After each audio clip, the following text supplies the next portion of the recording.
Hey, Lenny, you're on mute.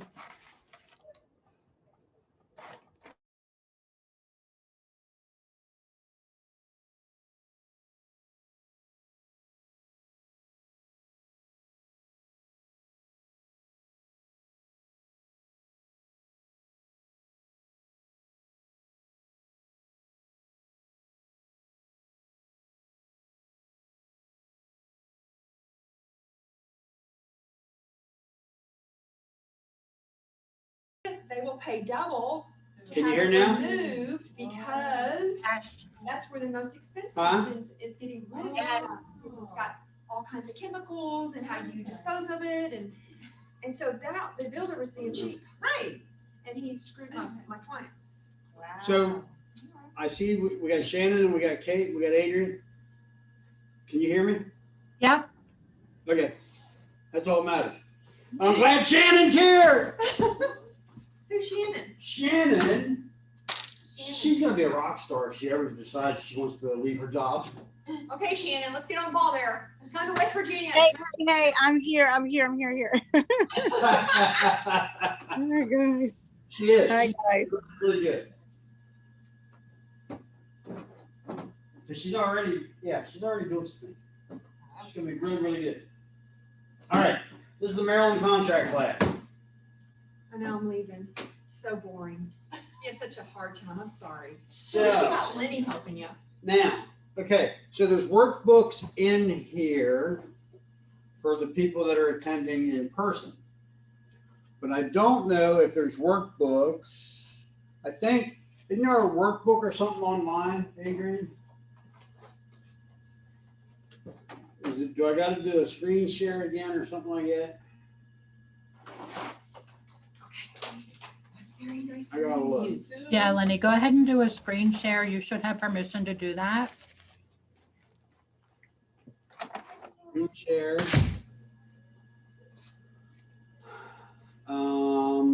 Where would it be? Where would what would it be? Oh, Oh, hang on.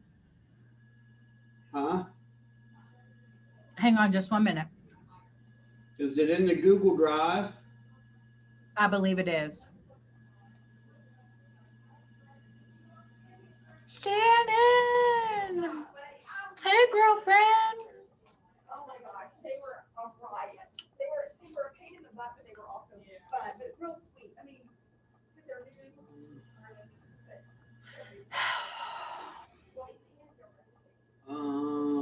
Adrian, your account? Probably.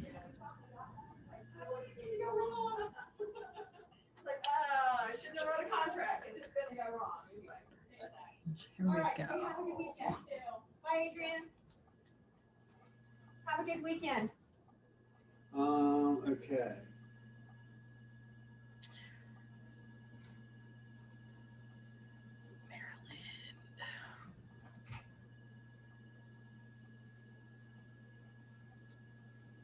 Lenny, I'm going to see if I can get the link in the chat box here so that everybody can access it. Okay. And I don't know if you can access it from that link in there as well. I don't know. It's in the chat box. Should I get out of this? I'll get out of this. 'Cause I'm in Google Drive. It's not telling me anything. Wait a minute. Let me go here. So if I click on that, can everybody see that?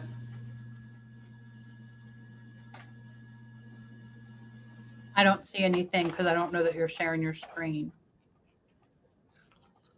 Let me close out of that.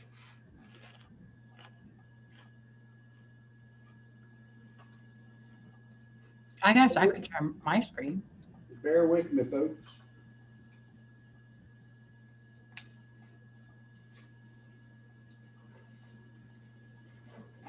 I don't know. Can you see my screen? Yes, it says you are viewing Adrian Weldon's screen. And can you see the contracts and stuff, the file? I can see, yeah. Let me minimize this. Oh, there's Shannon. There she is. I can see her. She turned her camera on. She's like celebrity status on here. Uh-huh. Well, it's 'cause we don't get to see her often. I She's know. always got such a huge smile. She's always full of energy. We need you to Because be in here more often. look at where I am, guys, right? So look at this. You see this? I'm in my little basement hole, my office. This is where I am right now. And so let me just tell you, close the door real quick. What happened? I lost her. So I got 3 people here. I just need them to do their part. I have one lady who did a couple who did sign the agreement with me, the buyer agency agreement. We did all of that.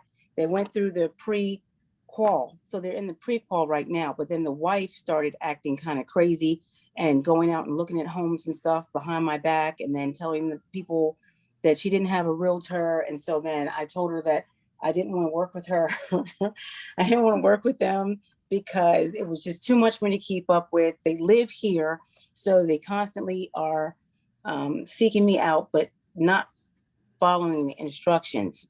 So You fired them. That's good. yeah, but then now I'm feeling like I want to go back and get them again. So I don't know. I don't know. And then the one lady, Sometimes that happens. then the one lady, she lives here. She's qualified. She got pre-qualified, and actually they're going to give her the pre-approval letter, but she has a certain amount of money that she has to have in the bank. So her son got in trouble the other day, and she took the money out to go bail him out. So now I got to wait all over again for her. No. See how that's going to work out. And then I have a couple of people here from Procter & Gamble, but I'm trying to convince them to move. So I don't know. I shouldn't say convince them to move, but they want to go to West Virginia. So I'm not convincing them to move. I'm going to convince them. At least not till you get your West Virginia license, right? What'd you say? At least not till you get your West Virginia license, right? No, I don't have it. So they're going to be a referral. So yeah. I got them, and they all want to go to West V. So nobody wants to stay in Hagerstown. Shannon, Are you out of Maryland, man? Even I went out of Maryland. It's closer to their job, though. They like it here. Shannon, are you planning on staying there at your office, at your work for a little while longer then? Maybe until it gets like warm outside and I collect the people that I need. And I'm going. But yeah, at least they know that, I'm a realtor now, so it's not a secret anymore. I'm not hiding anymore. So that's good. That's good. Yeah. I thought they were going to fire me, but they're like, no, we don't want to fire you. You can stay. And I'm like, no, I wanted you to fire me. I need to do this full time, but it's okay. It's okay. I'm building up my prospect list, and my lead gen is good. So I'm not worried about that. That's awesome, Shannon. Good.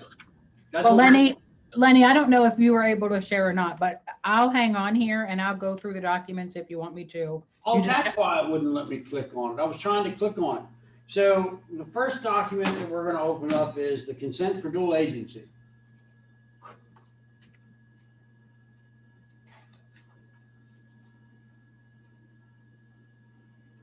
Yeah, I was trying to scroll through. I think if you go up to the top, Adrian, where the, oh, you got it. Okay. So this is the consent for dual agency. Yes. Everyone needs to understand one thing about Maryland. In Maryland, there's no such thing as dual agency. So why do we have this form?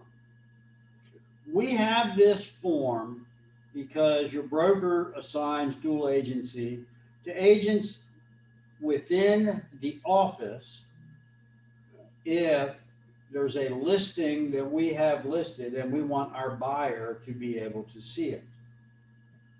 Okay? That's when we need consent for dual agency. So when you first meet with a buyer, this is one of the documents that you're going to present to them. The reason you're going to present it to them is because you want to be able to show them Keller Williams Premier Realty's listings. Okay? Now, what happens if it's your listing? Do you still give them this document? No. That's correct. You do not. And the reason you do not is because if it is your listing, you cannot represent that person as a buyer. Or if you choose to represent the buyer and not the seller, then you would have to do this as a FSBO and do away with your listing. But you don't want to do that, right? You want to keep your listing.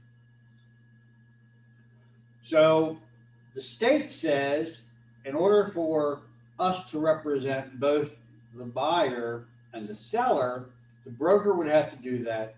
And the broker would have to assign somebody to work with that particular buyer as a buyer agent. So if you're working with a buyer already, they haven't looked at any Keller Williams listings yet, you're still going to have this dual agency signed by that buyer so that if there's a listing in the office that you want to show them, you can do it. Okay. Now, if you'll scroll up to page 2, Adrian, this is how this form gets filled out. So when you're on the buyer side of it, the consent for dual agency is that Keller Williams will act as a dual agent for me as either the seller or the buyer. And in this case, it's a buyer, so you're going to check the buyer. The buyer's going to sign it. And then if you scroll up a little bit more, and if you read the form, there's something missing. And the reason I say that is when you're working with the buyer and they're going to do dual agency, this form needs to be signed by the seller and the buyer, but the seller has to sign it twice. The buyer does not need to sign it twice. Only the seller does.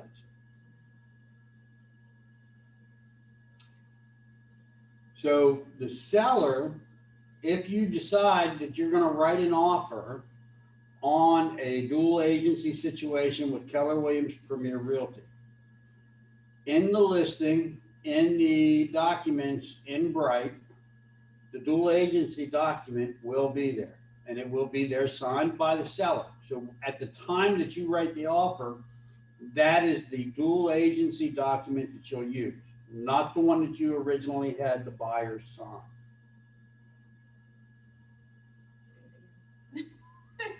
Getting interesting, isn't it? So when you pull the one from the documents and you're writing an offer on a Keller Williams Premier Realty property, it'll say Keller Williams Premier Realty is acting as a dual agent, and it'll be checked as the seller. And the property address will go here because the seller will sign it. The property address will go here. The buyer will sign it here. And then the seller, once you put the buyer's name here, the seller will affirm that dual agency is allowed to take place.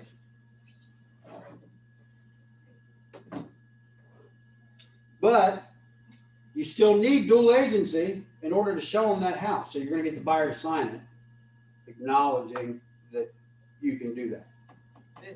This. Okay. So the next one is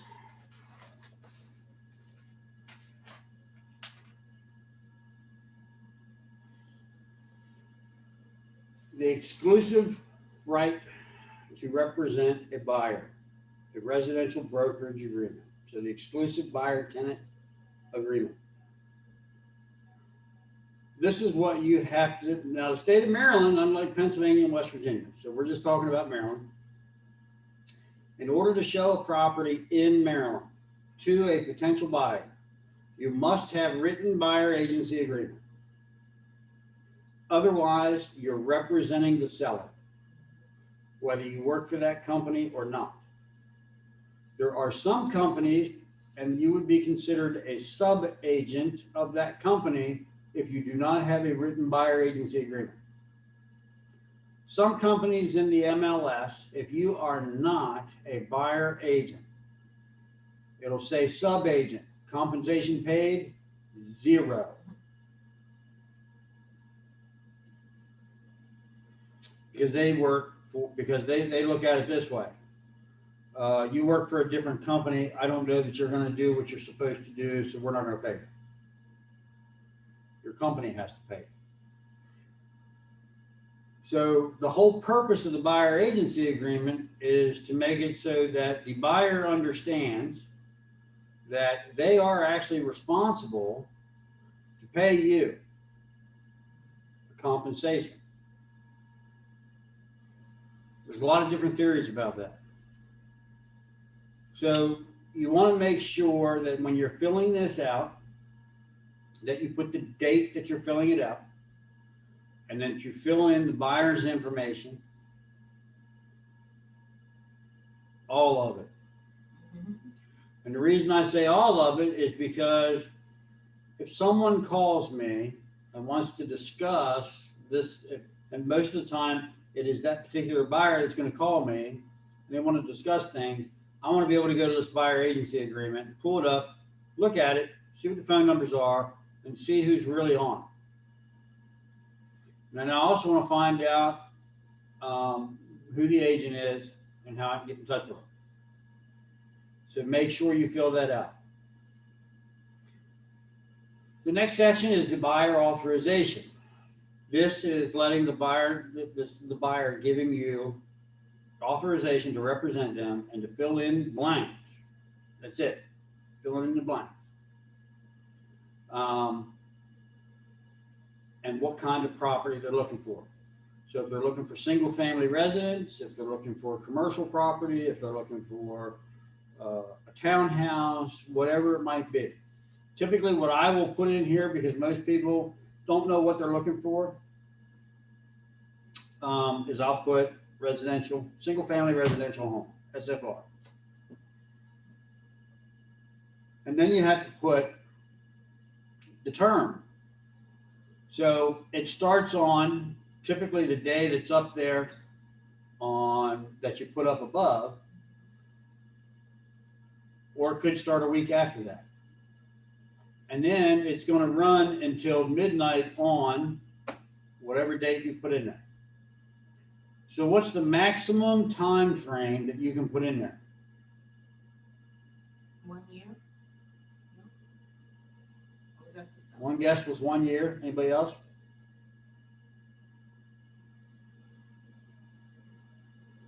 6 months? Nice thing is in Maryland for as long as you want. It can be 5 years, it can be 10 years, whatever you want. I typically will only do it for a year. Because if you've been working with somebody for a year and you haven't found them a home, chances are, and it has happened to me, I've done it. They are a little more choosy than the average person. They are a little bit more needy than the average person. And they need a little bit more direction. So I will eventually get them under another buyer agency agreement because they will still continue to work with me, even though it may be expired. Then the state says that we have to give them a way to terminate this agreement if they don't like you. And it also says that we have to let them know how we're going to terminate them if we don't like working with them. And typically what I write in there is by providing written notice to the broker of record.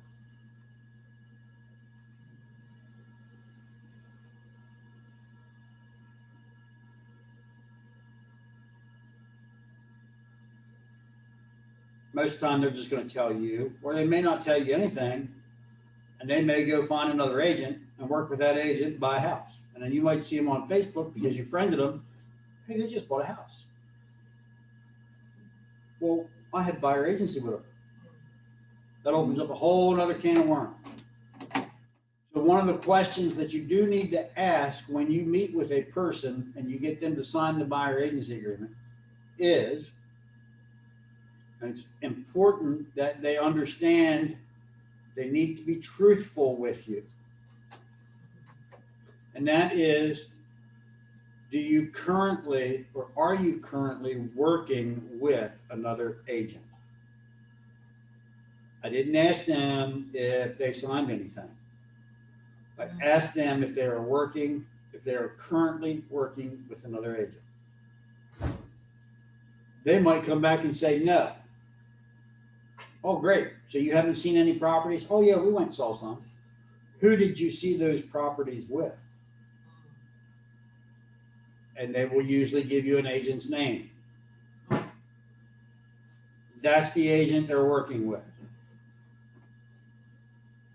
Okay, so you're working with that agent and you did not sign a buyer agency agreement with them. Then at that point, you may have to do a little bit of fishing to get the information.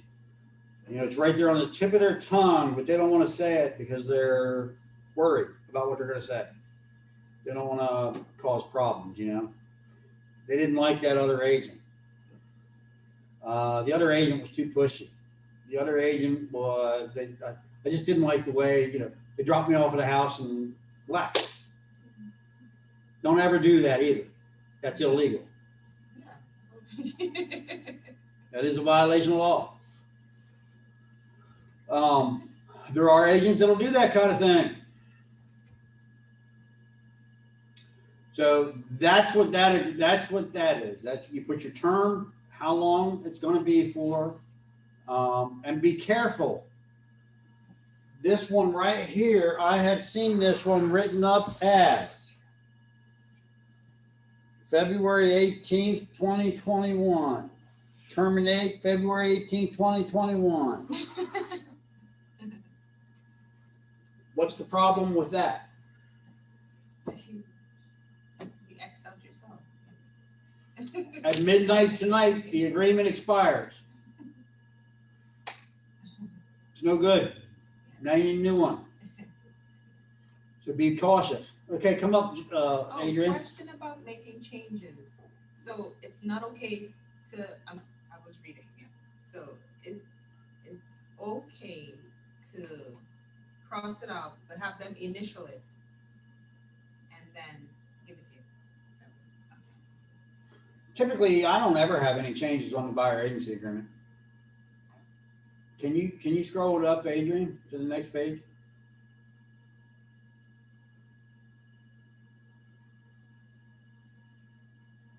Okay. So the buyer's responsibilities in the buyer agency agreement, this is their responsibilities. So they are going to work exclusively with you. They need to understand that. They cannot contact any other real estate agent. They're going to need to furnish you with the necessary financial information, meaning if they want to write an offer and they're presenting cash, they need to give you proof of funds. If they're using a lender, they need to give you a pre-qualification from the lender, whatever that case may be. If they're out riding around and they see a house that they want to look at and they see the sign out in front of it, they're not to call the person on that sign, because as you know, the person that's on that sign can't represent you anyway, because they're representing the seller. And if you're going to go to an open house or a new construction, you need to take me with you. Now, with that said, if it's a new construction, you need to register your client. Otherwise, the company will not pay you compensation, the builder, okay? If the builder registers them, you're out of the picture. Oh, wow. No ifs, ands, or buts about it. You're out. Well, what happens if your buyer goes, they're out Sunday afternoon, they just finished eating lunch at Red Lobster, now they're gonna go, and they're driving around and they see this new model that just opened up and they go strolling in. You're not with them. The builder's gonna register them. What I tell my buyers as soon as we sign this is, I know you're gonna go into a builder's model, or I know you're going to go into an open house. If you do that, what you need to do, and I give them several of my business cards, is you need to register at a new construction as me. Do not put your information down. You'll put it down as me. And when you go to the open house, they're going to ask you to register as well. You need to use my information. Also, you need to let them know you're working with a real estate agent and you're just there to look. And you will refrain from asking any questions or signing any documents. So they know that ahead of time going in. That's what those 4 paragraphs amount to. The next one is coming soon. So there's properties that are in the coming soon status. And the way the coming soon status works is a listing agent may put a listing in and have it in the coming soon status, meaning it's available to be sent out to other agents, and it can be sent and Bright automatically, as a default, checks you as a buyer, as a potential buyer, any of your buyers that you set up on an automatic search will also receive coming soon listings. So you have to go over the coming soon listing status with people because you cannot get into that house to see it until it is active. You can certainly write an offer on it if you want to, but it will be sight unseen.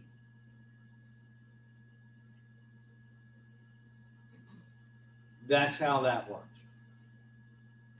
So your responsibilities as the broker, you are to use your knowledge to the best of your ability in making sure that you fill out all the blanks the way that they need to be filled out on the contracts and in the forms.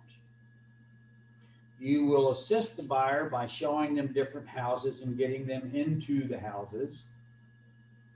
And you will advise them to seek the proper information from appraisers, home inspectors, the courthouse for county records, and things like that. And for that, they're going to pay a broker's compensation, which is number 7. The broker's compensation is the responsibility of the buyer. The buyer is going to pay you compensation. Compensation to be paid in the event of a sale or a lease, I always write in that blank, is 3% of the gross sales price plus $295. That's what I write. So what if the listing that they want to go see is only offering a 2.5% commission?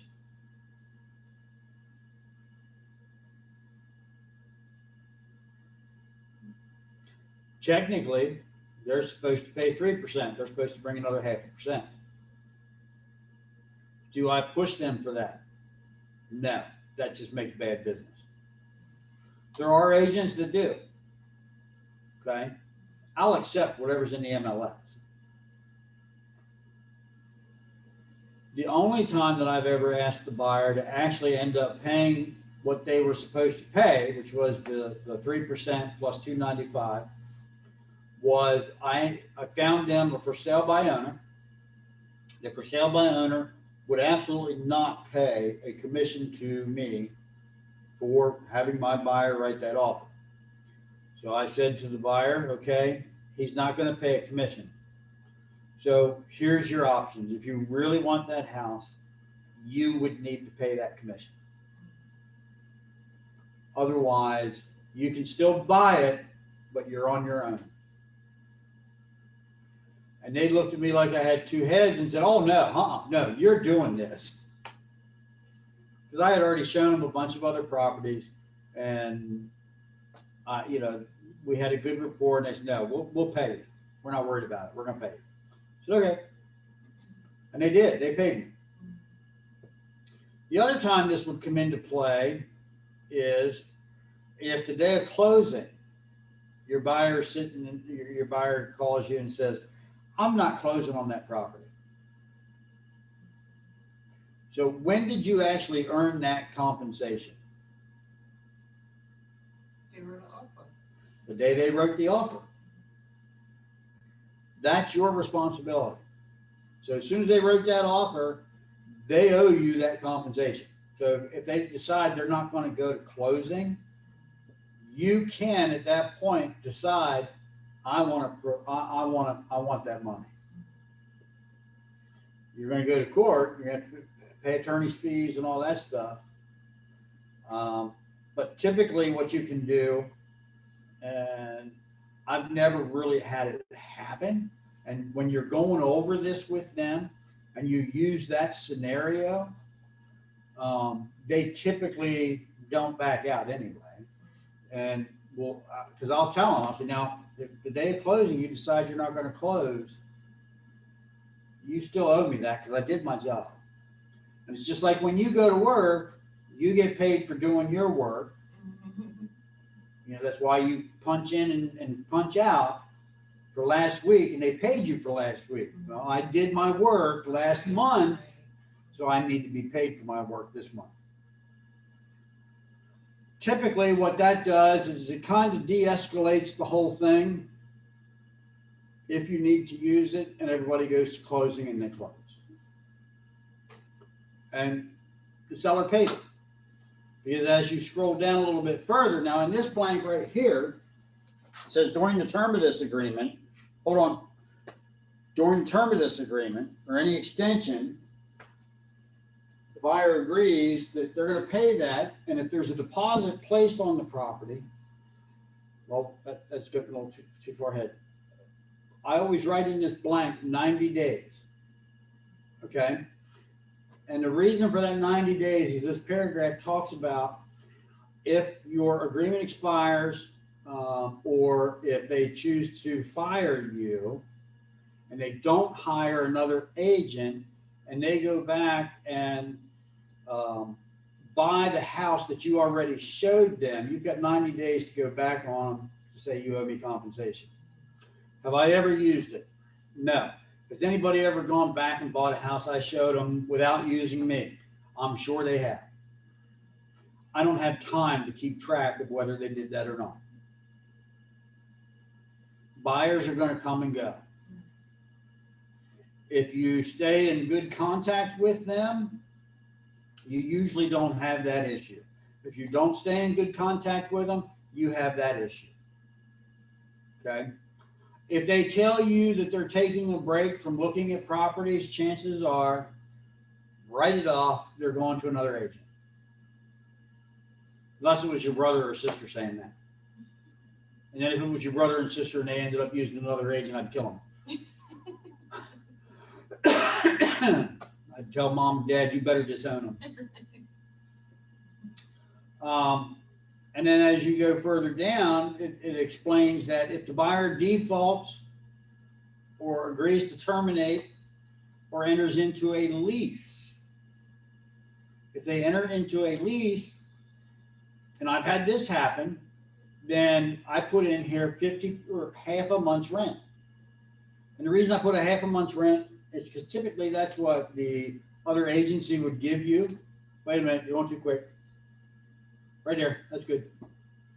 So typically, what the other agent gives you on a rental is a half a month's rent. I have had this happen before where people were looking to buy a house, and then all of a sudden they had something come up. They can't buy the house anymore, and now they got to rent something because they still got to move. So I'm already covered. I get a half a month's rent. So we go find them a rental. This is the best part. If after you've already given them all that scary news that they're paying you 3% plus $295 or half a month's rent, if we go to closing and we close this the way that we're supposed to, the fee is paid by the seller. You're just authorizing us to be paid on your behalf by the other agency. So if everything goes smooth, they're going to pay it. If it doesn't go smooth, I'm sorry, you're going to pay it. The 3%. Yep, plus the $295. Right. Now, let me get into that $295. The $295 is actually an admin fee that we charge as a company, but it's only $195 that we charge as a company. That is on buying and selling. And that fee is for additional services that are offered to you as agents, which is the photography and sign up, sign down. Now, Maryland says you're not allowed to charge an admin fee. It has to reflect as additional commission. So Pennsylvania, you can call it an advertising fee because it's the pictures and the sign up, sign down. You can call it an admin fee because it's what it is. But in Maryland, you have to call it additional commission. No matter what you charge, because you can charge pretty much what you want. I've seen some as high as $500. Do I think they should charge that? No. But that's not me to say. I charge $295 because I have an assistant that helps me, and for each closing, she gets that $100 difference as a bonus because she's done a lot of the stuff for me and kept up tabs on the transaction. Okay. So no matter what you're going to charge the same to every single person. It will never be different. If you start out at $195, that's fine. You can charge that $195 to every single person. The minute that you change it to go up to $295, you can never go back down. So that's important. Okay, Nathan, scroll up. So the fees paid by the seller. Let's note the fees paid by the seller. Okay. So the limitations that you can do basically, and this is what this goes into, you can fill out the blanks. You can't point out where the property line is, and I've seen people do it. See, right here's where they mow, so that's kind of where the property line is. Well, you just performed a job known as a survey. So they move in and they're trying to mow the grass. The neighbor comes over and says, "What the hell are you doing?" "I'm mowing my grass." "No, that ain't yours. Yours is 50 feet over that way." "Oh, well, my real estate agent told me this was mine." "Well, your real estate agent's wrong." So he goes and gets a survey, finds out the real estate agent's wrong. "Well, if I would have known that, I wouldn't have bought the house." Now you're in court. But isn't that what the legal description of the property helps with? Kind of, sort of. The only thing that really helps with that is the survey. So never point out the property line. When they ask you, "Well, where's the property line?" Well, you can do one of two things. You can have a house location survey done, or you can actually have a surveyor come out here and plant stakes in each corner, so you know exactly where they're at. But the seller should have something like this. Not necessarily. I mean, right, not necessarily with. And just because that's where the seller's been mowing for the last 10 years doesn't necessarily mean that the guy next door wasn't letting the seller mow it just to mow it. He just figured, I'm not going to deal with it. When the new person moves in, I'll let them know. You're only there to point them in the direction of the people that they need to contact to find that information out. Okay. If there's other offers, you have to let them know there could be other offers that come in the property. I could be working with somebody else that wants to write an offer on the exact same property. You've got to let them know that. The only thing that you're there to do is to fill in the blanks. Were you talking about the agent representing the buyer and have another buyer and represent another buyer who's also interested? And you're going to be surprised. It's going to happen. You're going to have a group of people looking in the same price range, and they're going to want to go see this house. Well, I can guarantee you, if one person wanted to see that house, somebody else you're working with is going to want to go see that house. Anything that person tells you and the other person tells you has to be kept strictly confidential. Right. Because you owe them a duty of confidentiality. Right. So they both want to write an offer on it. Now what? And you can't tell them, yeah, that's a good price. You tell the other person, yeah, that's a good price.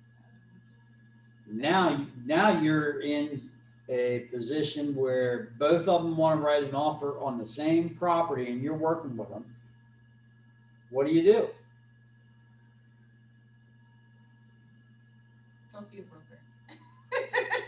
Talk to your broker.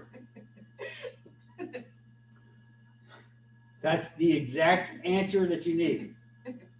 Or talk to another agent in the office and refer it to them for a referral fee. Say, look, I've got a buyer that wants to write an offer on the same property and I'm already writing an offer on it. Because you don't want to put yourself, I mean, you can write both offers. Legally, you can write both offers. But if they find out, if the one that did not get the offer accepted, find out that you're the other agent that the offer was accepted, you're in trouble. Yeah, that's ethics or something, isn't it? To deal with ethics? Nope. Because you can legally do it. It's just now you've made somebody angry and you didn't tell them, because you have to keep it confidential, that you're writing an offer for somebody else on that property.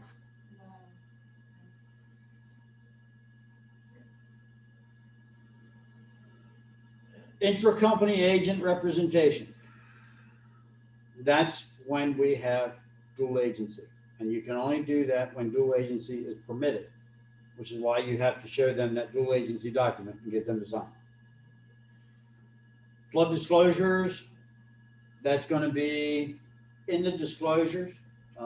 If flood insurance is needed, it needs to be put out there because that's going to raise the price of the home. There's a website that they can go to find out. Notice I didn't say there's a website you can go to find out. There's a website they can go to find out. And if they want to find out what the insurance rates are, there's a website they can go to find out.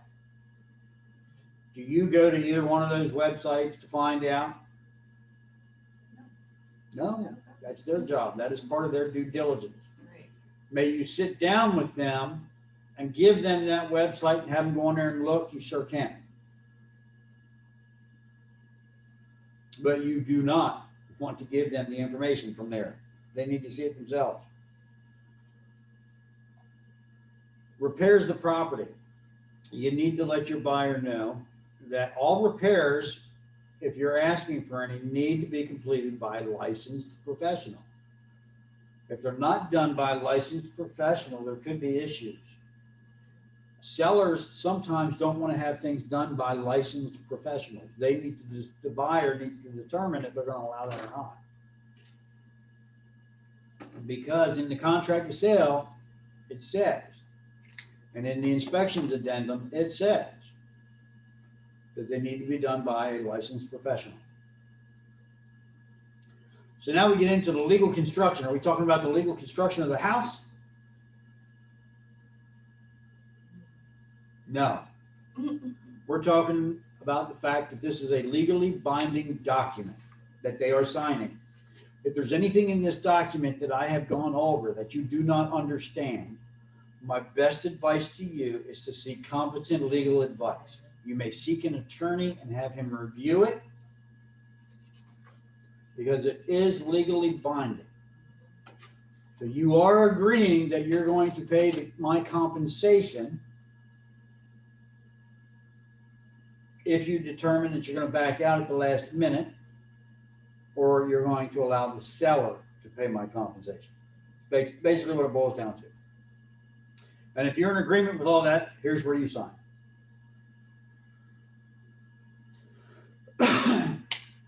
Okay, that's the buyer agency agreement. The next one that we have is notification of dual agency within a team, which I don't think either one of you are in a team. So I don't think you'll have to worry too much about this one. But if you are in a, or if you are on a team, or you join a team at a later date, you will show this along with understanding, along with dual agency to any potential buyer or seller, that you work in a team on a regular basis, which means that you work with 2 or more people on a regular basis on real estate transactions, that you've been designated a team or a group, and that you are your own entity within the office.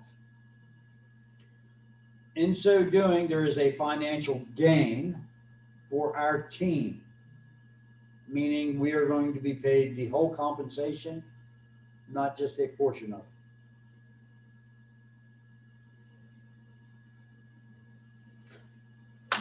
That's just what it says. Wait, the team? I don't. So if you, and this is where it matters. If you're on a listing appointment and you have a team and one of your team members sells the property, they're not going to reduce the commission because there's still 2 buyers, or there's still 2 sides to it. There's always going to be 2 sides to the transaction, selling side, buying side. When you're an individual agent and somebody comes to you and wants you to write an offer on your property, you can do that. There's nothing that says you can't. You just can't represent the buyer. Okay. But what you can do if you're doing that for the seller is reduce the compensation being paid because you're the only agent involved. Oh. And I use that sometimes myself. If I'm the only agent involved, then I'll reduce to 5%. Hey, I'm getting a discount already. Good. The next one is an agency change acknowledgement form. This form is used when you're working for a seller and you have a buyer that wants to buy that property, and the seller, you explain the situation to the seller. The buyer wants representation. The seller says, well, that's okay. I don't need representation, but I'll still pay your compensation. That's when you use this. Or if you had that listing and they took it off of the market and you happen to come across a buyer that now wants that property, you no longer represent the seller, but you do represent the buyer, you'll also fill this one out.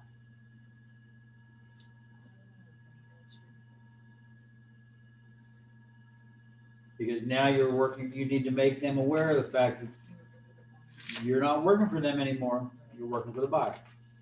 And that's basically what this form says. And the seller acknowledges that you're no longer working for them and that you're working for the buyer and that they're okay with that. Next one is the as-is addendum. So when you pull the disclosures from Bright on anything that you're writing an offer on. If it's an as-is property, it should have the as-is addendum.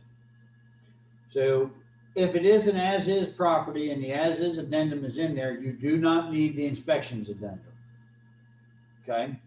What the as-is addendum does is it says that paragraph 19 and 22 are removed from the contract of sale. Paragraph 19 and 22 of the contract of sale. Paragraph 19 is the termite paragraph.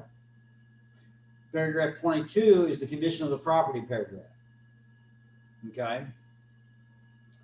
So what that basically means is with this as-is addendum, they've stricken paragraph 19 to deal with termites out of it. So they don't have to make any repairs for termites. They don't have to put anything toward the cost of killing the termites or fixing the damage or anything. And it also says that the property is being sold as is. And the only thing that needs to happen is it needs to be clear of trash and free of debris. That's it. None of the appliances have to be working. Nothing. It's as is. This is also, you can either do it without inspections or with inspections. If you're doing it with inspections, make sure that you give yourself enough time, which it asks you for the blank days in here. You'll see different things in here. Sometimes you'll see 7 days, sometimes you'll see 10 days, sometimes you'll see 15 days. Keep in mind, when it's as is, you're not going to be doing an inspections addendum, and you're not going to be submitting inspection addendum for a well and septic and all that stuff. This is property being sold as is. It's for your information only.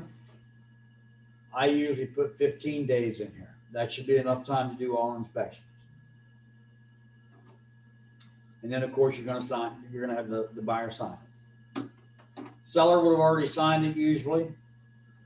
And you're also going to have your buyer initial either this one or this one, depending on how they're going to do it, without inspections or with inspections. All the as-is addendum says you can do any inspections that you want. It's for your information only.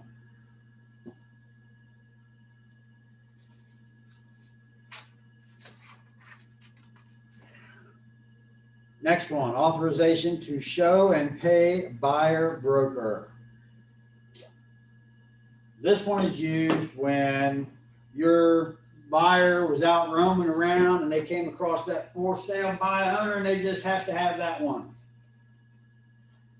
This allows you to get in and show the buyer that house. And it also allows you to charge the seller compensation, and they'll agree to it all ahead of time. Okay? That's basically what this one says.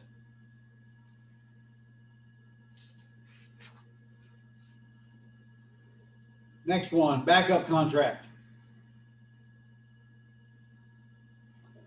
The only time that you will use this document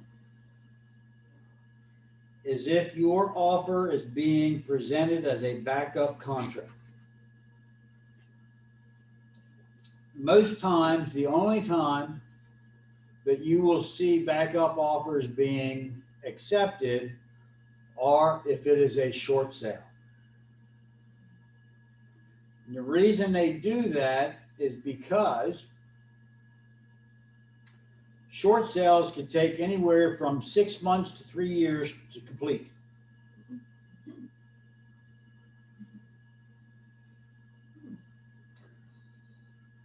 Your time frames will not begin until your offer that you submitted as a backup becomes the primary offer. So if the other contract falls through and they call you on Friday the 19th and say your offer is now being accepted, Your time frame starts tonight at midnight. So that 15 days on the as-is addendum starts at midnight. Next document. The buyer hold harmless agreement. This is to be used when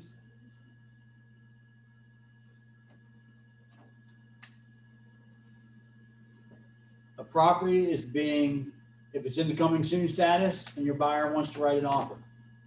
Or if your buyer lives in California and they know that the market's going really fast and they see something online and they want you to put the offer in, that's when this is used.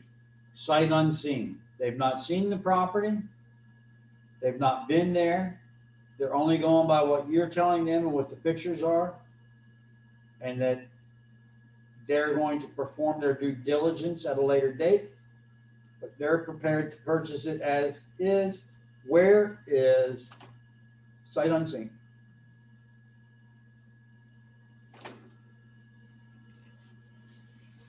That's what this one's for. And it holds you harmless that if they go through with the sale, they didn't have any inspections done, they didn't do anything, and then they discover that there's a branch of the Little Antietam Creek that in the spring runs through the basement. But they can give you the authority to do all have the inspections and everything else taken care of. They can give you the authority to let those inspectors in. That's what I'm thinking of, when the client gives you authority to sign.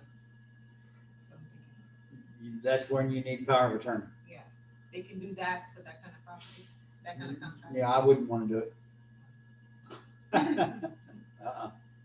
Nope.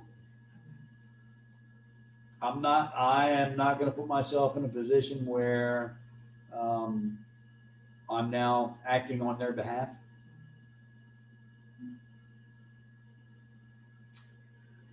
The next one is the buyer's pre-settlement walkthrough form.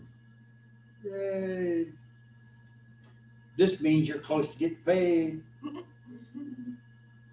So this form is used the day that you do your walkthrough. You can do your walkthrough up to 5 days before closing. Okay. So in your walkthrough that you do, the house has to be broom clean, empty, clear of trash and debris. So you can do it 5 days before closing. Well, 5 days before closing, has anybody usually ever moved out of their home? Most cases, no. So if you do this 5 days ahead of time, you're going to have exceptions noted. So you're going to do another walkthrough. Okay. You're going to do that final walkthrough the day of closing. I typically wait until the day of closing if the people are living in the house. Now, if it's vacant, we'll do it anywhere between 5 days before to the day of closing. Just because I know it's vacant. It's not going to change. If we get there 5 days before and the house is full of furniture and everything, okay, so we put down that it appears as though the seller's not started to move out. Now I'm going to call the other agent and say, you know, seller hasn't started moving out yet. And we're closing on Friday and today's Monday. Are they having a mover come in? I'm going to start digging, doing some questioning. Oh, no, they got a mover coming in. They're going to be fine. They're going to be out. Okay. Sounds good. So we're going to do our walkthrough on Thursday. We're going to go back through Thursday. Okay. So Thursday I go, not a thing has changed. So I'm going to do another one. On Thursday, I'm going to note no changes were made. Property is still full of personal property. Closing tomorrow. We're going to need some type of escrow agreement because you're not closing tomorrow, most likely.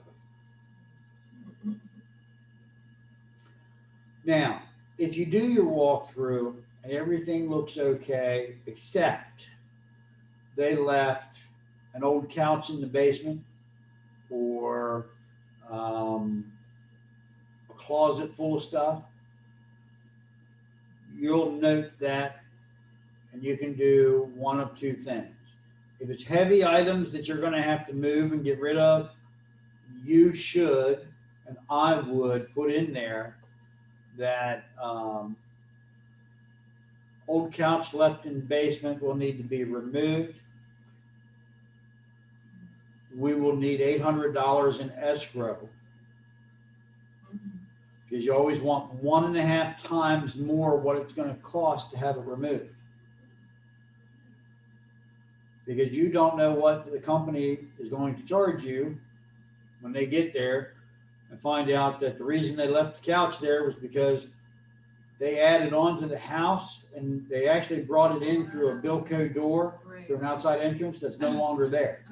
You can't get it out of the house. So the guy that you hire to come get it out of the house now has to cut it up into different sections, carry it out, and then dispose of it. That might cost a lot of money.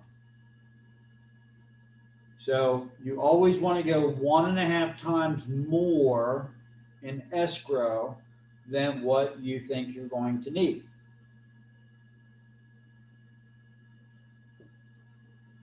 And this is where you're going to write that. And then the seller's response could be, I'm not giving you anything in escrow. I'll be there to remove it this afternoon. Hey, as long as it's removed. But what happens if it's not removed by the afternoon? I still want some kind of an assurance. I want something in escrow. Because money's going to make it happen. Saying it's going to be done isn't going to make it happen. I need something in escrow that says it's going to happen. That's where you're going to put it. See, that's a really short form. A lot goes to it, Tony. Next one is a cash appraisal contingency. These are all going to be the same. There's going to be several contingencies as far as appraisals go. You've got a cash appraisal, a USDA appraisal, an FHA appraisal, a VA appraisal addendum, and a conventional financing addendum, appraisal addendum. All of them are the same. Some of them are 2 pages, some of them are a single page. This one being cash, it's a single page. Cash is the easiest. Most people that buy a property with cash usually end up not having it appraised anyway because they're coming in way lower than what the cost of the property is. However, I have seen instances where the person is paying top dollar for a house and they're bringing $379,000 plus closing costs to the table to buy that house. They want to make sure it's worth $379,000. They're going to do an appraisal. If it doesn't appraise for that, then at that point, they can submit the appraisal to the seller and say, we're not paying a penny more than the appraised value. You've got 3 days to make that decision. And that's what you'll put in there. They will have, and you're going to put in here, their response of the appraised value and what you're willing to give them within, and I'll put 3 days again. So 3 days from the time that I give them the appraisal and I'm not paying a penny more, they'll have 3 days to think about that. And they're going to come back after 3 days and say, okay, or no, I want what I want. And then you're going to have 3 days, which is the last thing that I put in there, to decide whether or not you're going to proceed with the sale or terminate the agreement. If you terminate the agreement, then obviously anytime that you terminated an agreement, especially with a cash appraisal contingency, it tells you that the deposit will be dispersed in accordance to the contract, which we haven't gone over yet, but we'll get there. It's always dispersed in accordance to the contract whenever you terminate it. an agreement. The first one, the appraisal, the first paragraph. Yep. The appraisal shall be ordered by buyer within like how many days of the contract acceptance? You should order the appraisal at least within 15 days. Sorry, I did skip over that one. I went straight to 1, 2, and 3. Change in terms addendum is the next one. Maryland has done a wonderful job because one of the things that the Real Estate Commission and the Maryland Association of Realtors has said is you should never, ever have to fill out or write your own addendum. Because if you write your own addendum, you're practicing law. Right. You, unless you have a license to practice law, you should not be writing anything. So Maryland said, you know, all the agents in Maryland were like, well, we have to write addendums for extensions. We used to have to write addendums for seller closing assistance and things like that. So Maryland says, okay, we're changing the terms of the contract. We're giving you this document. Here's everything that you need to know. The change in terms are either the purchase price, a settlement date, the application for financing, the financing commitment, the seller contribution, and you see they gave you other. What could that other thing be? There's not much that it can be. However, I have seen a lot of real estate agents practice law and write something in there. I've even done it myself. And what I always tell everybody is in the military, they taught us the KISS theory. So if you're not familiar with the KISS theory, it's called keep it simple, stupid. So whenever I look at this, I think to myself, okay, I got to kiss myself. So keep it simple, stupid. Buyer and seller agree that the buyer will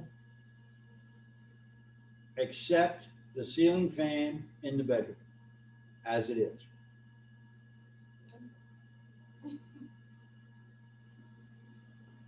Keep it simple.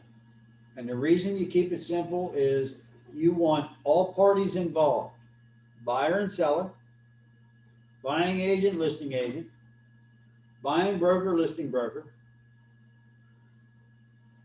seller's attorney, buyer's attorney, and all important, the judge, to understand exactly what was written there and there's no misconception about it. Okay?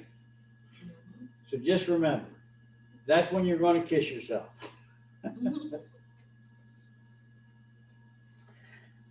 All right. Next. Oh boy, the condominium disclosures. Okay.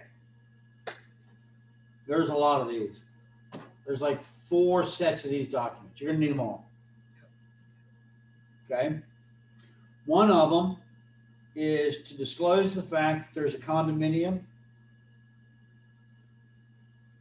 and there's a resale packet, and it's going to include all of this information, and you're going to have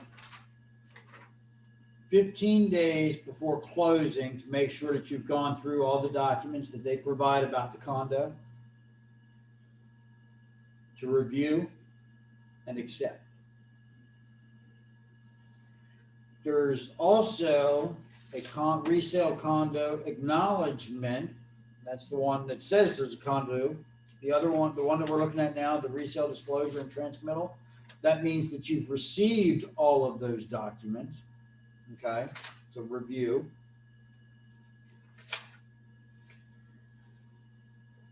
there's a certificate from the Council of Unit Owners that you're going to need. And this spells out that information that they're going to give you, because when you buy a condo, keep in mind, you're only buying what's inside the walls and the privilege to use the common areas. That's all. You're not buying the building, the roof, or nothing. You're only buying what's within your four walls and the use of common areas. That's it.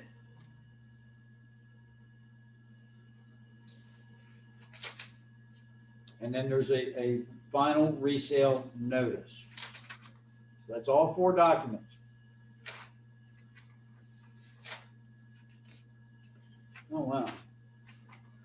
So if you go flip through a bunch of pages and go to the COVID-19 related delay addendum.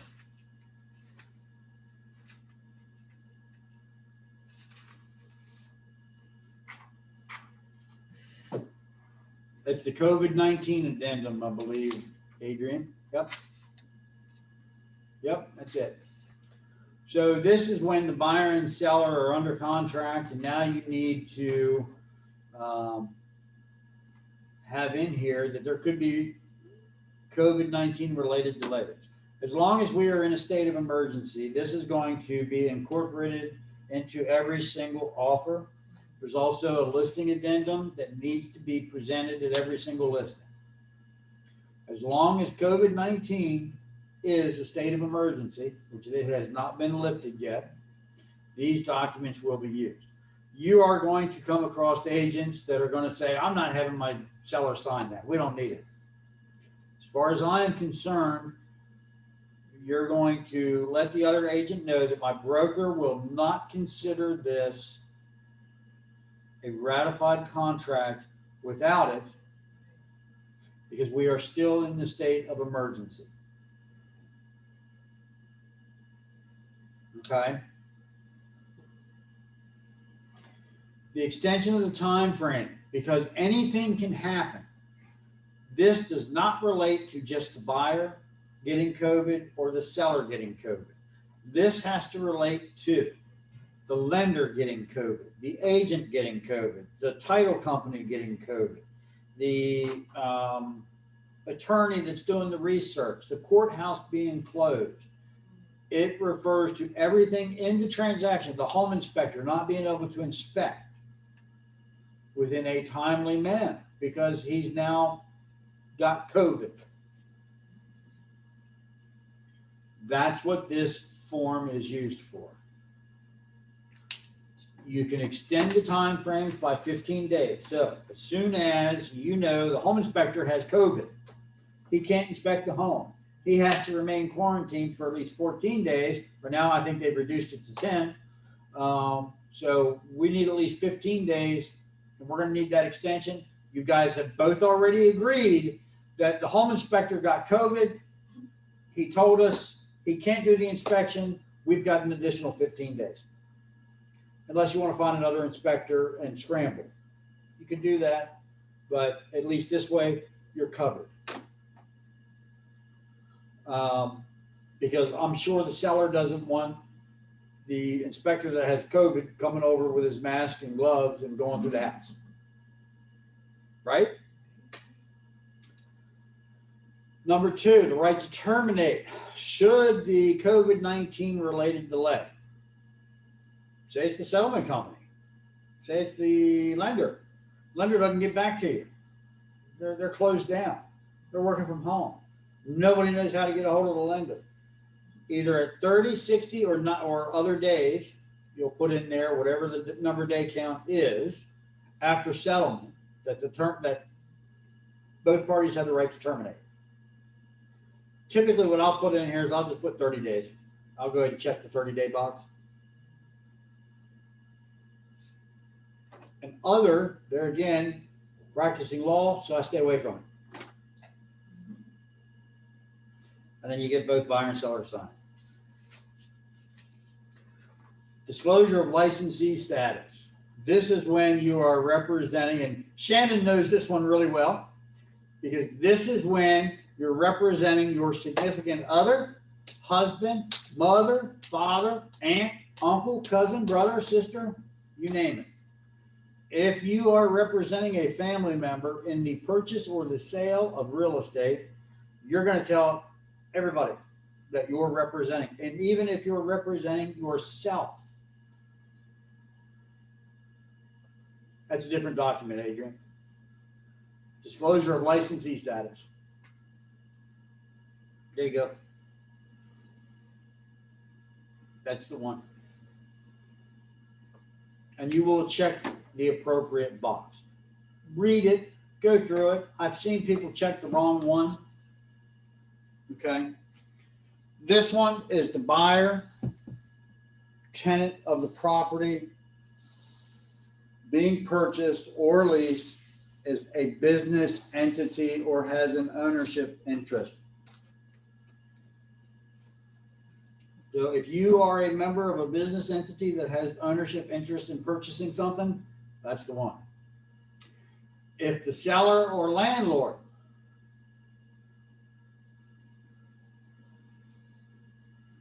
if the buyer is a member of the licensee's family, if the buyer is an employee of the real estate brokerage, if the buyer is an employee of a team or group within the brokerage, if the buyer is an employee of the real estate licensee, because that's different, okay? You just need to go through and make sure you check the right one. And then sign it, and you're going to send it. Just so you know, immediate family includes spouse, domestic partner, child, stepchild, child spouse, stepchild spouse, parent, sibling, grandparent, or grandchild. The next one is the earnest money deposit receipt.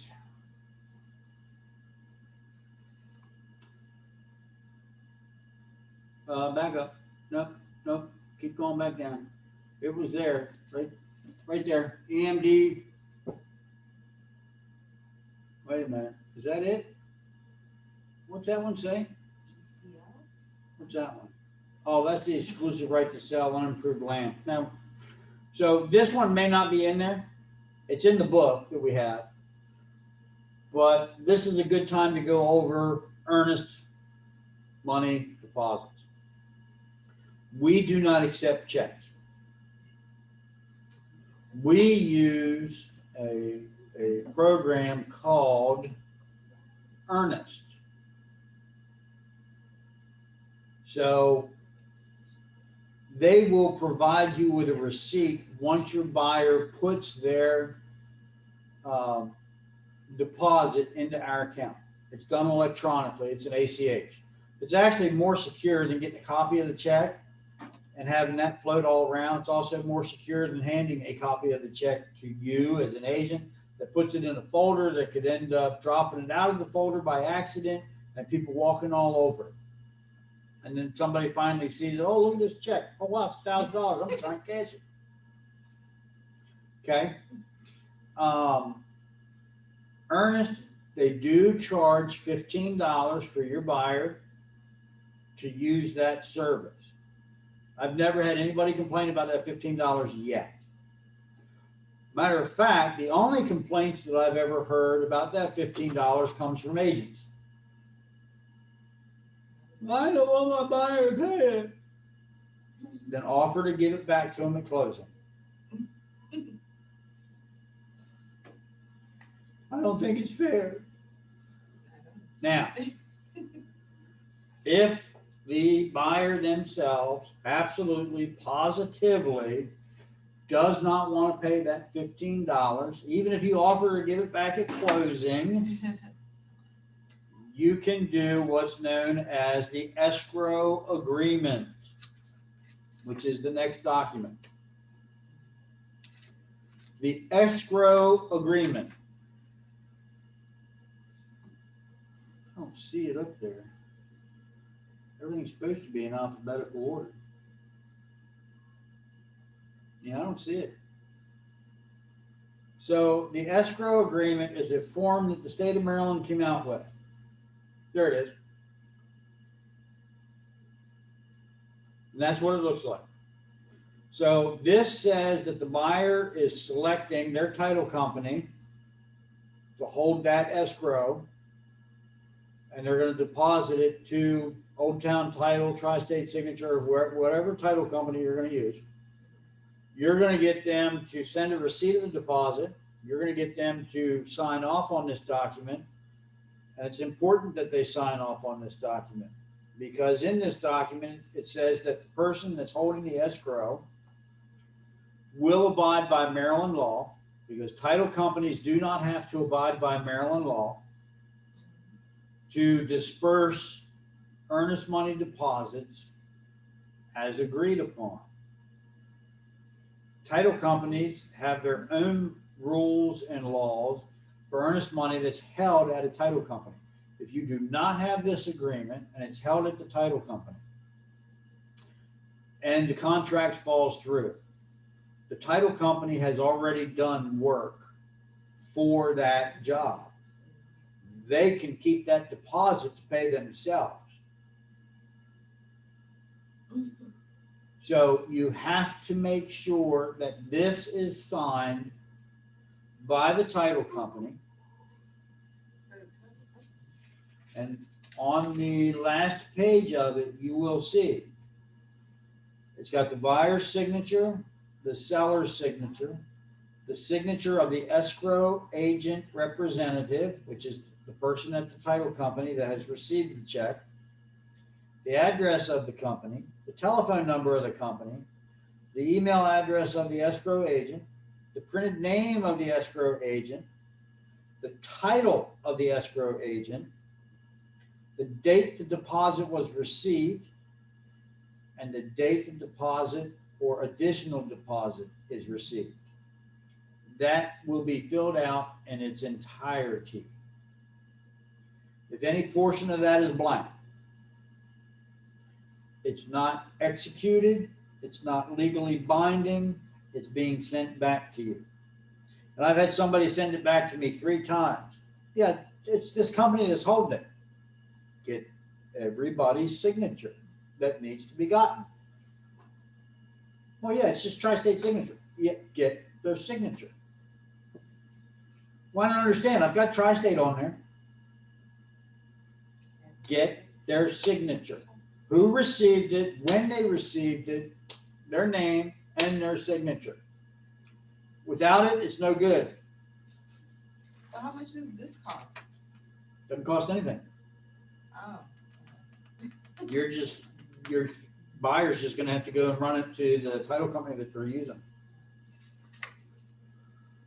In the book, going through the book, we're not going to worry about the next one because I've already kind of gone over it. It's the FHA financing addendum. You do need to fill out the same portions of the financing addendum on this one. The biggest thing that you're going to need to fill out on this one that you need to know about, it's also on the USDA and VA, is you see up there where it says mortgage insurance premium and base loan amount and total loan amount. You need to fill those out. The loan programs usually with FHA, it's usually always 30 years. The term of the loan is 30 years.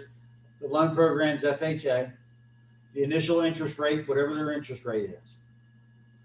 So if you want to know what the mortgage insurance premium rate is, it's 1.5% of the total cost of the loan.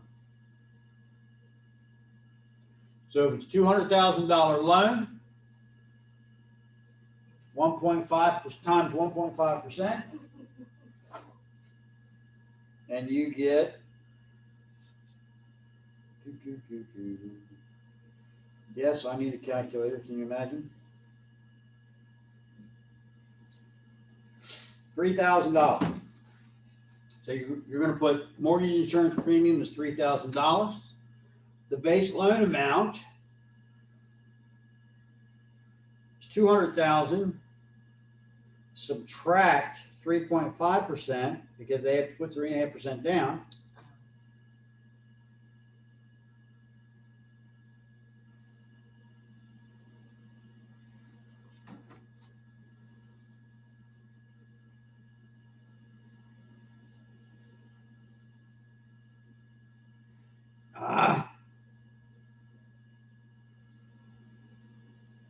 So 3.5% down would be $7,000. So the base loan amount would be $193,000. So the total loan amount is going to be $196,000.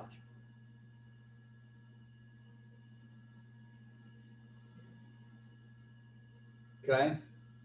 Everybody got that? You always want to fill those out. Don't ever leave them blank. What happens if you leave them blank?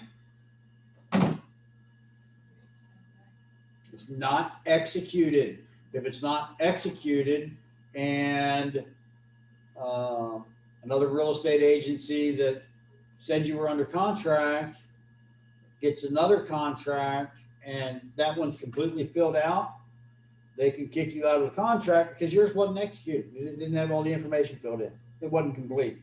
Well, you didn't present me with a complete offer, so we went in and accepted the other one. Make sure you complete them. Your lender can also help you find out what those numbers are. The next one is first-time Maryland home buyer transfer and recordation tax addendum. I hate this one. Why do I hate it?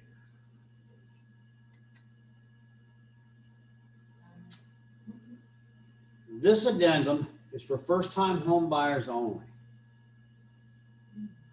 In the contract, it spells out for you that a first-time Maryland home buyer is exempt from the state transfer tax.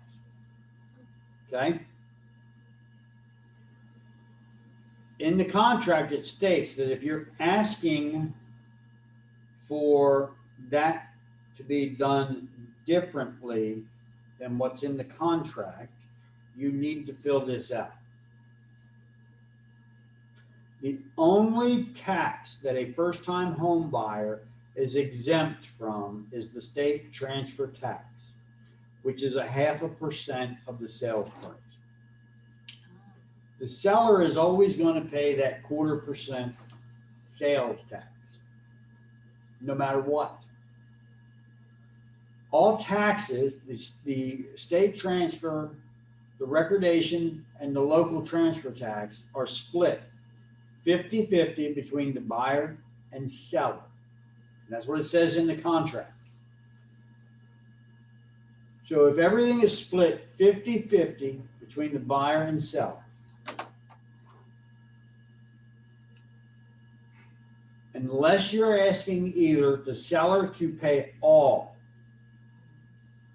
of the transfer and recordation taxes, or you're suggesting that your buyer pay all of the transfer and recordation taxes, is the only time you will use this document. So if they are a first-time home buyer and you want the seller to pay that, you will use this. If you want your buyer to pay that because it will look better for the offer being submitted in multiple offers, you will use that. If you're keeping it the way that it says in the contract of being split 50-50 between the buyer and seller, don't even use it. You use the checkbox on the last page of the contract that says first-time home buyer.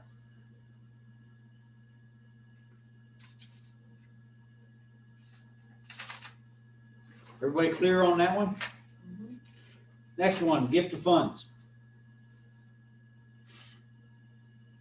The gift of funds is an addendum that you'll use if your buyer is receiving gifted funds for closing or for down payment. They can do that. The person giving the gift has to provide documentation showing where that gift came from. So yes, they are going to have to give up their bank account that it came from to prove that it was theirs and how they got it. This information will be filled out and submitted with your offer if they are receiving a gift. Because if the person decides not to give the gift and they can't go through with the purchase, it says that the deposit will be returned in accordance to the paragraph in the contract that deals with the return of the deposit. If they know ahead of time that they need these gift of funds and they can't close, and they're going FHA, person decides not to give the gift, or they've not been able to prove that that person had that money other than just running to the bank and depositing it real quick from the coffee can in the backyard, they're not going to allow it. Therefore, the contract's going to fall through. So they need to know that there's a gift. And yes, coffee can money does not count. So if they got coffee can money, I had somebody come to me about a week ago, a buyer. They want to start looking for a house. She says, I got $6,000 saved. Great. It's in a coffee can. That's bad, because now we can't do anything with it. You need to go deposit it in the bank. You have to wait until it shows up. And then we can explain where it came from, and then you can use it. The next one is the kickout addendum. I'm sorry, Lenny, to interrupt you. What was that, the gifts addendum called? The gift fund addendum. Okay, thanks. So kickout addendum. This basically says that the seller reserves the right to continue to market a property, say, and this usually happens in, usually not when it's a quick market like this. This is where a person might have a house to sell. We are starting to see a few more of these. Person has a house to sell, and they write an offer on a house based on that. The seller says, well, wait a minute, this is a really hot market right now. Or, well, the market's kind of good, but this is the only offer we've gotten so far in a month. So, but I want to be able to kick them out if another offer comes in and they don't have a house to sell. That's when this one's used.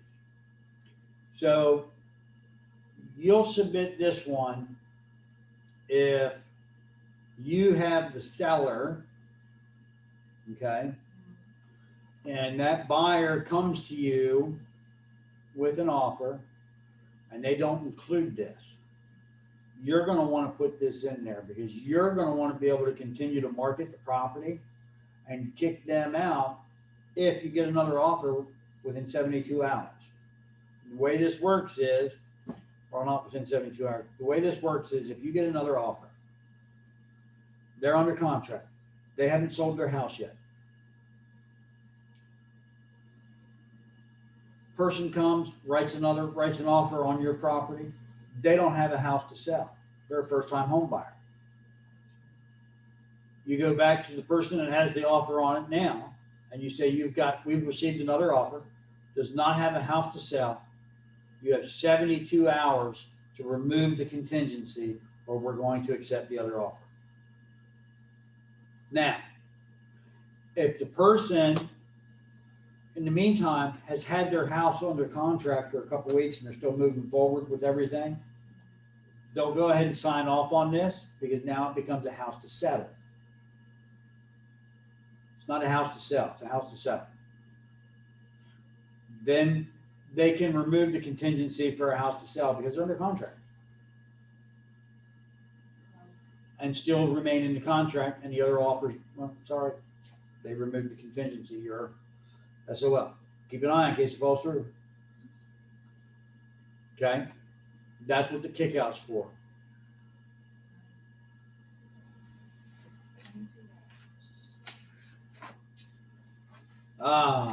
Next one, Maryland Homeowners Association Act. There's 3 of these. You need all 3. Question? Are we going through this whole thing? Trying to, I thought it's finishing at 3. supposed to. We haven't even gone over the contract yet. I'm not going to go through each one of the HOA addendums, but there are 3 of them. You will need all 3, and they will be used in the same manner of the condo. One is to notify people that there's an HOA. The second one lets them know who the HOA information is. The third one is that you have received all the information about the HOA and the transfer of documents. Okay? You'll need all 3. There's some additional ones if it's a new construction. We're not going to get into that because new construction deals with that. So the next addendum that we're going to get into is the mutual release of obligation under contract of sale. This, when you mutually agree to release the contract, you will need this.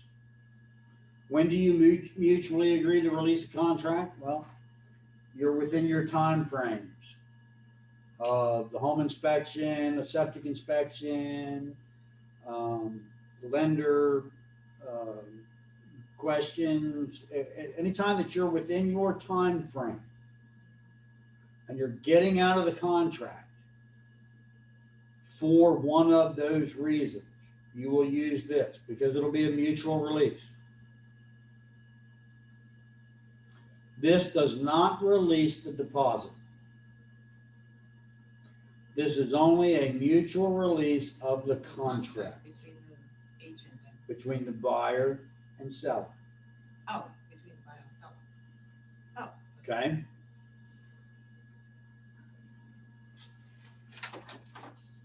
The next one is the notice to the buyer and seller of the buyer's rights and seller's obligations under Maryland law.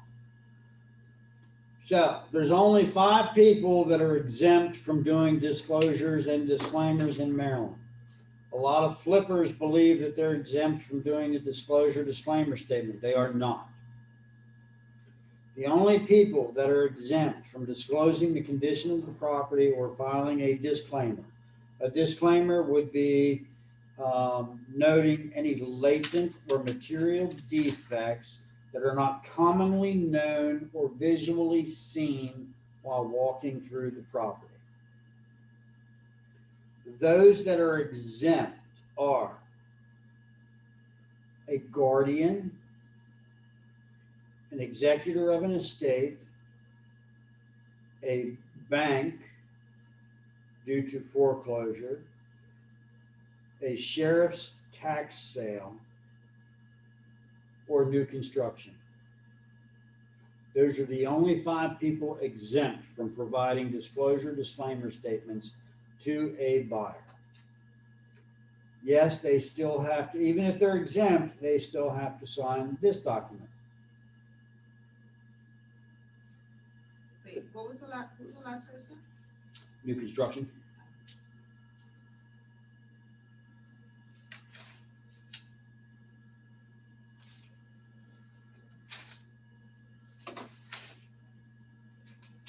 Next one, on-site sewage disposal system. If you're working with a buyer and the house has a septic system, you're going to use this. What if the property is being sold as is?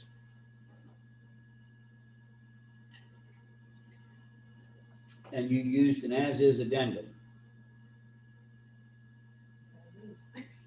You don't necessarily need it, but if you want the best protection for your buyer, you will submit this with your contract offer.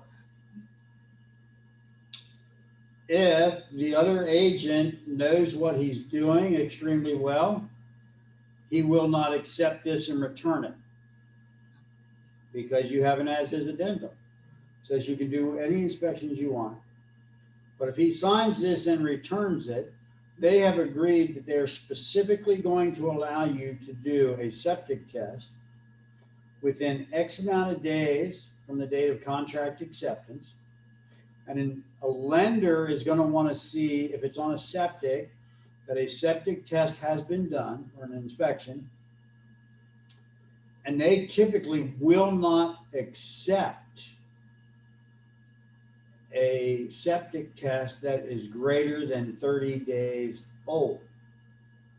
So if you're filling this out and you know you're not closing for 60 days, you're going to need to figure out how soon you can do this septic test so that they receive a report within 30 days of closing. So I would typically put 20 days because we can do the test within 20 days, submit it to them, and they'll have it within 30 days of closing. The next one is if the repairs, if there needs to be repairs, if the cost exceeds X amount of dollars, the seller at the seller's election may declare the contract null and void. I will typically write in here $1,000. Because if there's something wrong with the distribution box, it might cost like $800. If there's something completely wrong with the septic, and it's going to cost more than $1,000, if they're not fixing it, we're not buying it. Because the septic system needing to be replaced can run $20,000.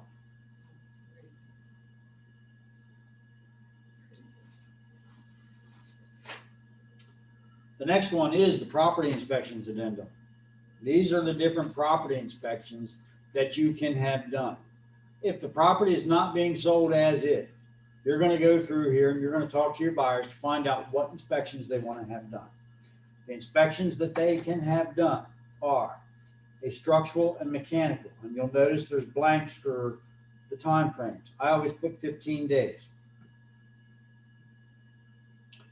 If they want to do a mold inspection, and these little marks on the outside of it, these are the ones where they're going to initial which inspections they're going to do. The ones that are not initialed are not going to be done. Time frames, I usually put 15 days for all of them. That's for a general home inspection, which is the first one. A mold inspection. If you suspect that there's mold in the property, you're going to want to have your buyers do that. If your buyer suspects there's mold, they're going to want to have it done. An environmental inspection, that's to find out if there's anything at the property that is an environmental issue. If you know there's an underground tank there, you may want to do an environmental inspection. Go ahead and scroll up to the next page. Page 2 goes into radon, chimney inspection, lead-based paint inspection. G, typically what I do is I talk to my buyers, I'll find out what inspections they want to do. Those are the ones they initial off on with 15 days. In G, I will say to protect us, we need to add in here any inspections recommended by home inspectors. And then I'll put 20 days. And the reason I do that is because the home inspector may get in there and he could feel that there's a structural integrity issue, and he wants you to talk to a structural engineer. Well, unless we have marked a structural engineering inspection, we can't do it.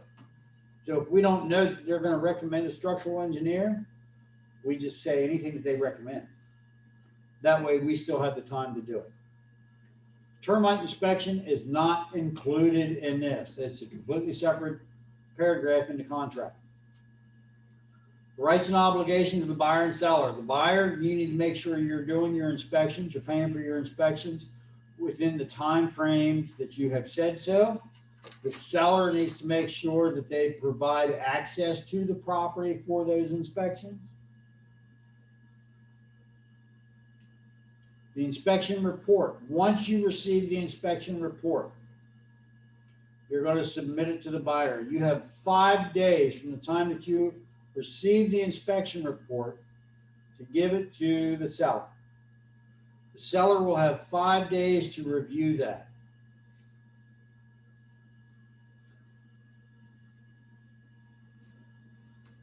Once he's decided what he's willing to fix that you have asked for in repairs, he'll submit back to you, and then you can decide whether or not to agree. Paragraph B, this one,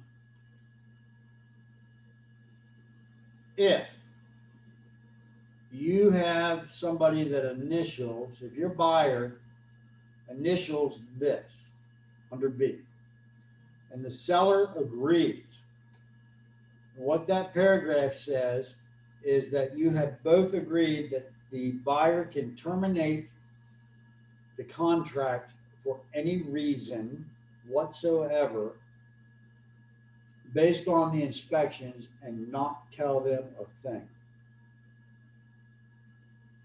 Now, this one confuses a lot of people because if the buyer initials B and the seller does not, and the seller does not cross out section B, you do not have a contract of agreement. Okay? If they strike this from the inspections addendum, if the buyer signs it and the seller doesn't want to agree to that, which as a listing agent, you're not going to want them to agree to that because you want to know why they're getting out specifically. What has to happen is you actually have to remove this from the contract and initial outside of it, both the buyer and seller. I've had agents say to me, well, why do I got to do that? Because that's what the document says to do. It's telling you what to do.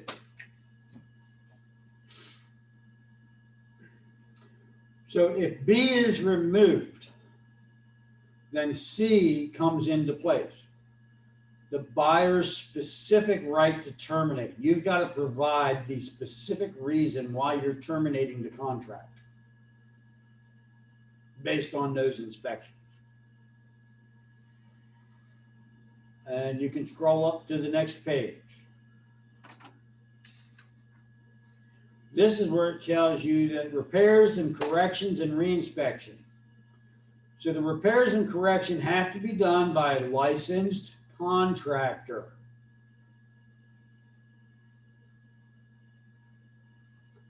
If it's not done by a licensed contractor, you don't have to go through with the purchase. The seller will provide you with receipts, and this tells you that they will provide you with receipts, and you have the right to inspect the work that was done. You can even have the home inspector go back and do it. They're going to charge you, but you can have the home inspector go back and do it. If during the inspection, the buyer, the buyer's agent, or the home inspector damage the property, they're responsible for fixing it. I have had that happen. Like what, taking samples or something? Huh? How would it damage? The particular situation that happened was the inspector was doing some things he shouldn't have done, and he actually damaged the air handler on an air conditioning unit, and the air conditioning quit working, and it was working fine for the inspection and before the inspection. And we got a hold of the inspector, and had it not been for the fact that the seller went back to the house, hey, air conditioner's not working, why ain't it working? And went and looked, called me, we got somebody out there, and they said, oh, well, somebody pinched this line. We called the inspector, and he said, yeah, I was afraid that happened, but I wasn't sure. would have been nice to know that ahead of time, because now my seller is really pissed off at you. So it can happen. Next document. Got a lot of them knowing. Next one's the property inspections notice. It's after 3 already. Property inspections notice. This is the one after you do the home inspection, the mold inspection, the radon inspection, the environment inspection, the chimney inspection, the lead-based paint inspection, or any other inspection. This is the one that you're going to use to send in your request for repairs. You're either going to, no unsatisfactory conditions were found. They're going to check there. They're not requesting any repairs. Buyer elects to terminate the contract. If they elect to terminate the contract, you still have to do a mutual release of the contract. Or C, the buyer has attached a copy of the entire inspection report and they're requesting these things be fixed. Okay, and scroll up to the next page, because the buyer's going to sign. They're going to initial the bottom of that page, and then they're going to sign here. Whoop, back down a little bit. Right there. So that's where the buyer would sign. So they give you plenty of room to write. You got page 1 and page 2 to write your things that you want fixed. Okay. So then after the buyer signs it, the seller's going to go and they're going to look at it and they're going to respond. They're either going to agree to complete some of it, complete none of it, agree to complete some but not all, and or agree to a credit. If they're going to fix 2 things, they'll put it here and give you $1,000 credit for the rest of it. You still have to use the seller contribution addendum. So if you already had a seller contribution addendum, you're going to change it and put whatever dollar amount on there.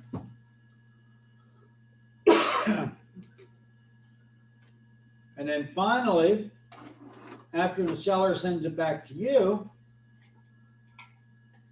you're either going to accept the seller's response, accept the seller's offer to credit, or terminate the agreement. And then the buyer's going to sign it.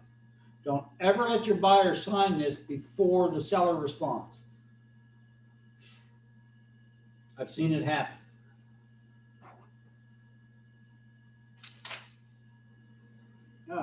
Next one, purchase price escalation. Well, we're already 10 minutes over.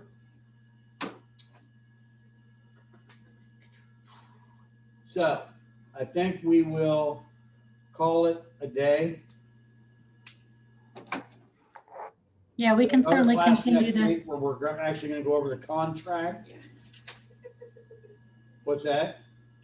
I was going to say, I think we could continue this and finish it up on another session. Yeah. We're gonna have to. Because we're already 10 minutes over. So Okay. Do you have a book? You said you had a book. Do I just download this thing right here where it says the Google Drive folders? Probably. Okay. I'm gonna download this. So, and the big thing that I always still stress to everybody, make sure you read all of it so you understand it. Yeah. Read it, read it, read it.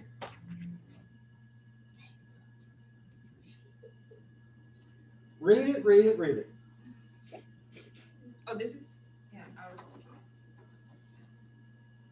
Because the only thing, and I haven't seen it in here at all yet, because I saw the buyer agency agreement, but I have not seen what I thought we were doing today, which was the contract of sale.